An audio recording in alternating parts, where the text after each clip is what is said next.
Hi friends, welcome to our channel. నేను మీ బాను. ఈ వీడియోలో మోతిచూర్ లడ్డూని కమ్మటి నెయ్యి సువాసనతో తినే కొద్దీ తినాలనిపించే అద్భుతమైన రుచిగా, సింపుల్ అండ్ టేస్టీగా ఎలా చేయాలో చూసేద్దాం. దీనికోసం ఒక కప్పు శనగపిండిని ఒక గిన్నెలోకి వేసుకుని చిటికెడు ఉప్పు వేసి అరకప్పు నీళ్ళని కొంచెం కొంచెంగా పోసుకుంటూ ఉండలేమీ లేకుండా ఇలా స్మూత్ బ్యాటర్ లాగా కలుపుకుని పక్కన పెట్టుకోవాలి. స్టవ్ ఆన్ చేసి ప్యాన్ పెట్టుకుని 3 స్పూన్ల వరకు వాటర్ మెలాన్ సీడ్స్ని వేసుకుని లైట్గా ఫ్రై చేసి తీసుకుంది.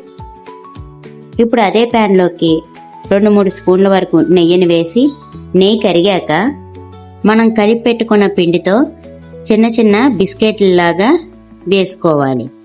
మీడియం ఫ్లేమ్లో ఒకవైపు చక్కగా వేగిన తర్వాత రెండో వైపుకి టర్న్ చేసుకుని ఈ విధంగా ఫ్రై చేసుకుని ఒక ప్లేట్లోకి తీసుకోండి. ఇలాగే మొత్తం పిండితో ఫ్రై చేసుకుని ప్లేట్లోకి తీసుకోవాలి. ఇవి పూర్తిగా చల్లారిన తర్వాత చిన్న ముక్కలుగా చేసుకుని మిక్సీ జార్లో వేసి ఈ విధంగా బరకగా గ్రైండ్ చేసి తీసుకోవాలి.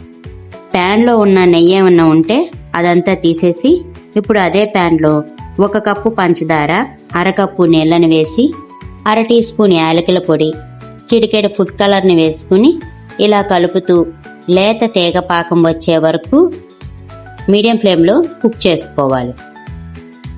చూడండి, ఇలా లేత తీగ పాకం వచ్చింది కదా.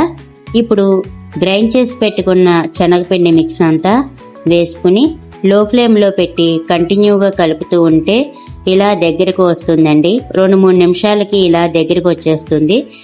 ఆ తర్వాత 1 స్పూన్ నెయ్యిని వేసుకుని ముందుగా మనం ఫ్రై చేసి పెట్టుకున్న వాటర్ మెలాన్ సీడ్స్ వేసి చల్లారిన తర్వాత మనకి నచ్చిన సైజులో లడ్డూలాగా చుట్టుకుంటే కమ్మటి నెయ్యి సువాసనతో తినే కొద్దీ తినాలనిపించే మోతీచూర్ లడ్డు సింపుల్ అండ్ టేస్టీగా రెడీ అయిపోయింది.